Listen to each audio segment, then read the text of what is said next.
कांग्रेस कौमी एकता प्रकोष्ठ के द्वारा सुविधा हॉस्पिटल के सामने छोटी लाइन फाटक पर अध्यक्ष प्रिंस सलूजा के तत्वाधान में प्रेस वार्ता आयोजित की गई, जिसमें नगर कांग्रेस कमेटी के अध्यक्ष सौरभ नाटी शर्मा की उपस्थिति रही। प्रिंस सलूजा ने बताया कि मध्य प्रदेश शासन के कैबिनेट मंत्री प्रहलाद पटेल के द्वारा जनता को भिखारी कहकर अपमानित किया गया था, उस जनता का जिसने वोट देकर उन्हें मंत्री बनाया है। मंत्री जी ने मध्य प्रदेश को भिखारी राज्य बना दिया। प्रदेश की जनता आने वाले चुनाव में इसका ध्यान रखेगी। प्रिंस सलूजा ने यह भी बताया कि मैंने आज से 5 साल पहले 2019 में तत्कालीन सरकार से श्री गुरु नानक देव जी के 550वें प्रकाश वर्ष पर यह मांग की थी कि मध्य प्रदेश इस देश का ऐसा राज्य बने जिसमें एक भी भिखारी ना हो। उनके लिए आश्रय बनाया जाए जहां वह काम करके रोजगार प्राप्त करें। यह योजना बड़े शहर क्रमशः इंदौर, भोपाल, जबलपुर, ग्वालियर से चालू किया जाए। वर्तमान सरकार ने 1 जनवरी 2025 से इंदौर एवं 3 फरवरी 2025 को भोपाल में भीख मांगने वालों पर प्रतिबंध लगाया है, परंतु जबलपुर में भिखारियों पर प्रतिबंध नहीं लगाए जा रहे हैं, जिस विषय में हमने शासन प्रशासन को कई बार अवगत कराया, परंतु जिला कलेक्टर इस ओर बिल्कुल भी ध्यान नहीं दे रहे हैं। मध्य प्रदेश कांग्रेस कमेटी कौमी एकता प्रकोष्ठ ने यह मांग की है कि जल्द से जल्द जिला कलेक्टर जबलपुर में भिखारियों पर प्रतिबंध लगाकर उनका आश्रय सुनिश्चित करें, अन्यथा सभी कांग्रेस कमेटी के विंग्स इसका पुरजोर विरोध कर सड़कों पर उतरेगा।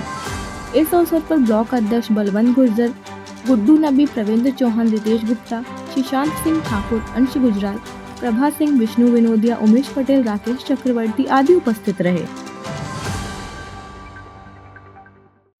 देखिए, मुद्दा बड़ा साफ है। मध्य प्रदेश के 4 महानगरों से इस मुहिम की शुरुआत होनी थी। इंदौर, भोपाल, जबलपुर, ग्वालियर। इंदौर, भोपाल में कर दिया गया, जबलपुर को क्यों रोक दिया गया?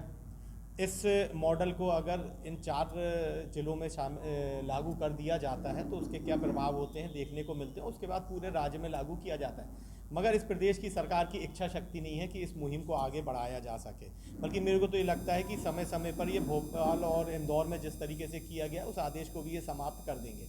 हमारी सरकार से मांग है शीघ्र अतिशीघ्र इन 4 महानगरों में किया जाए, सख्ती से इसका पालन किया जाए, और अगर नहीं किया जाता है इसमें हम एक बहुत बड़ी जन जागृति कार्यक्रम चलाएंगे, जन जागरण कार्यक्रम चलाएंगे।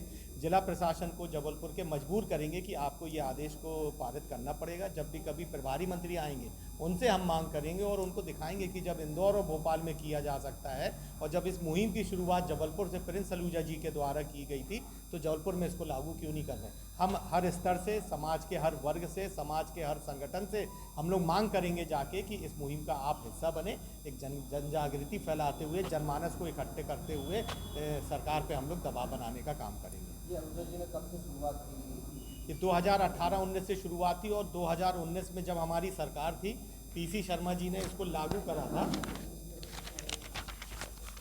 लेकिन मैं बार बार बोल रहा हूँ, कांग्रेस की जो भी जनहितैषी, समाज सुधारक, व्यवस्थाएं सुधारने वाली जो योजनाएं थी, जिनकी पहल की गई थी या जिनको क्रियान्वित किया गया था, उस सबको ठंडे बस्ते में डालने का काम किया गया।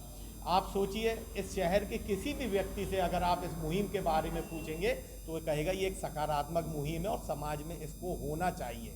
करना सरकार को है, लेकिन सरकार इससे अपना पल्ला झाड़ रही है। हम उस समय सरकार में थे तो हमने इसको लागू करा था, अब हम विपक्ष में हैं तो हम इसको दबाव बना के, सरकार पे दबाव बना के जबलपुर जिले में इसको लागू कराएंगे।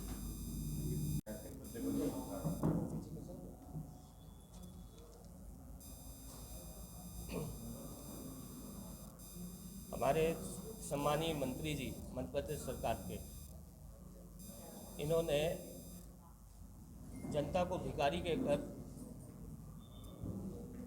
संबोधित किया है। कोई आज बेरोजगार है, पढ़ा लिखा आदमी है, उसका कोई समस्या होता है, अगर उनके पास जाता है तो क्या वो भिखारी कहलाएगा? आज किसान है, उसकी कोई समस्या है तो अगर मंत्री जी के पास जाएगा तो क्या भिखारी कहलाएगा? क्या हमारा यही था उद्देश्य था कि मध्य प्रदेश ऐसा राज्य बने जहाँ पर भीख नहीं मांगी जाए, और ये शुरुआत सरकार ने कर दी थी।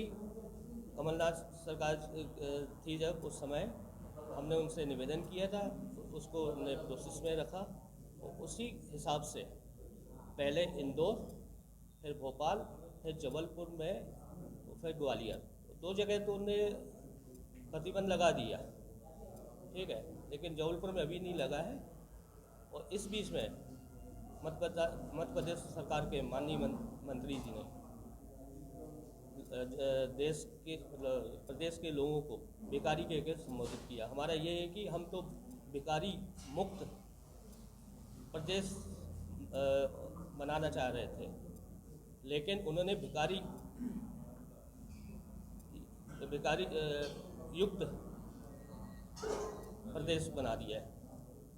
अब इसमें सरकार को देखना चाहिए कि ये बेकारी मुक्त करना है कि बेकारी युक्त करना है। प्रिंस सलूजा। महानगरों से इस मुहिम की शुरुआत होनी थी। इंदौर, भोपाल, जबलपुर, ग्वालियर। इंदौर, भोपाल में कर दिया गया, जबलपुर को क्यों रोक दिया गया? इस मॉडल को अगर इन 4 जिलों में लागू कर दिया जाता है तो उसके क्या प्रभाव होते हैं देखने को मिलते हैं। उसके बाद पूरे राज्य में लागू किया जाता है, मगर इस प्रदेश की सरकार की इच्छा शक्ति नहीं है कि इस मुहिम को आगे बढ़ाया जा सके। बल्कि मेरे को तो ये लगता है कि समय समय पर ये भोपाल और इंदौर में जिस तरीके से किया गया उस आदेश को भी ये समाप्त कर देंगे। हमारी सरकार से मांग है शीघ्र अतिशीघ्र इन 4 महानगरों में किया जाए, सख्ती से इसका पालन किया जाए। और अगर नहीं किया जाता है इसमें हम एक बहुत बड़ी जन जागृति कार्यक्रम चलाएंगे, जन जागरण कार्यक्रम चलाएंगे। जिला प्रशासन को जबलपुर के मजबूर करेंगे कि आपको ये आदेश को पालन करना पड़ेगा। जब भी कभी प्रभारी मंत्री आएंगे उनसे हम मांग करेंगे और उनको दिखाएंगे कि जब इंदौर और भोपाल में किया जा सकता है और जब इस मुहिम की शुरुआत जबलपुर से प्रिंस सलूजा जी के द्वारा की गई थी तो जबलपुर में इसको लागू क्यों नहीं करें? हम हर स्तर से, समाज के हर वर्ग से, समाज के हर संगठन से हम लोग मांग करेंगे जाके कि इस मुहिम का आप हिस्सा बने। एक जन जागृति फैलाते हुए, जनमानस को इकट्ठे करते हुए सरकार पे हम लोग दबाव बनाने का काम करें। ये आहूजा जी ने कब से शुरुआत की रही है इसकी? 2018-19 से शुरुआत हुई और 2019 में जब हमारी सरकार थी PC शर्मा जी ने इसको लागू करा था।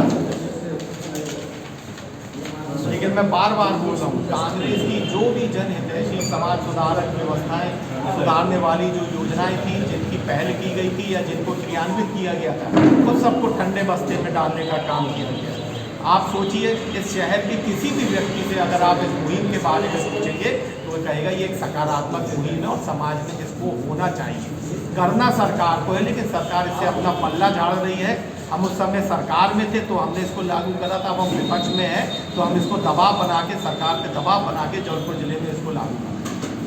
वरिष्ठ कांग्रेस नेता मीता प्रकोष्ठ के नगर अध्यक्ष प्रिंस सलूजा जी के द्वारा 2019 से ये मुहिम चलाई जा रही है कि मध्य प्रदेश में भिक्षावृत्ति बंद की जाए। उन्होंने चरणबद्ध तरीके से मंत्री, मुख्यमंत्री और वरिष्ठ नेताओं को ज्ञापन सौंपकर इसे बंद करने की मांग की थी और कांग्रेस की तत्कालीन कमलनाथ सरकार ने इसके लिए योजना तैयार की थी और उन्होंने एक समिति का भी गठन किया गया था और जिसमें यह तय किया गया था कि इंदौर, भोपाल और इसके बाद ग्वालियर और जबलपुर में भिक्षावृत्ति बंद की जाएगी। लेकिन सरकार इसको इंदौर में और भोपाल में तो लागू कर रही है, लेकिन जबलपुर में लागू नहीं कर रही है। इससे ये साफ होता है कि जबलपुर जिला कलेक्टर मंत्री प्रहलाद पटेल के लक्ष्य कदम पर चलते हुए जबलपुर में अपराध को संरक्षण देने का काम कर रहे हैं। इसलिए वे भिक्षावृत्ति पर रोक नहीं लगा रहे हैं, क्योंकि अपराधियों को सबसे ज़्यादा यही सहारा रहता है कि वो भिक्षावृत्ति के नाम के अपराधों को अंजाम देते हैं। यही कारण है कि जबलपुर में अपराध बढ़ रहे हैं। मैं ये चेतावनी देता हूँ मुख्यमंत्री को, अगर 1 हफ्ते के भीतर जबलपुर जिला कलेक्टर द्वारा भिक्षावृत्ति बंद नहीं की जाएगी तो हम सभी आदरणीय प्रिंस सलूजा जी के नेतृत्व में जिला कलेक्टर को और जब भी माननीय मुख्यमंत्री मोहन यादव का नगर आगमन होगा हम सभी कटोरे भेंट कर रहे हैं उनको भेंट करेंगे। निशांत सिंह ठाकुर, अध्यक्ष जबलपुर पूर्व विधानसभा क्षेत्र। 2018 से भूमि एकता के कांग्रेस के प्रदेश अध्यक्ष हमारे प्रिंस सलूजा जी एक मुहिम चला रहे थे। 2018 से हमने प्रयास किया था कि पूरे प्रदेश को भिखारी मुक्त करना है और कहीं ना कहीं हमारी इस स्कीम को उस समय की तत्कालीन जो हमारी कांग्रेस की सरकार थी, कमलनाथ जी ने पारित भी किया था और इंदौर, भोपाल, ग्वालियर और जबलपुर को प्रमुखता इसमें दी गई थी कि इसमें हम भिखारी मुक्त करेंगे।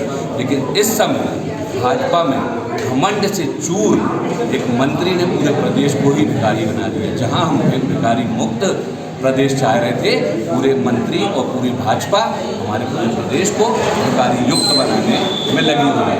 आज हम लोगों ने प्रेस वार्ता के माध्यम से, चूँकि पूरे हमारे जिम्मेदार पत्रकार और हमारे न्यूज़ चैनल जिम्मेदारी से इस प्रश्न को उठाएंगे मंत्री से, तत्कालीन और हमारे प्रदेश के मुख्यमंत्री से कि इस तरीके के बयान देने वालों को अभी तक निष्कासित क्यों नहीं किया जा रहा है, जो पूरे प्रदेश की जनता को भिखारी कह रहे हैं। रविंद्र चौहान, कांग्रेस नेता।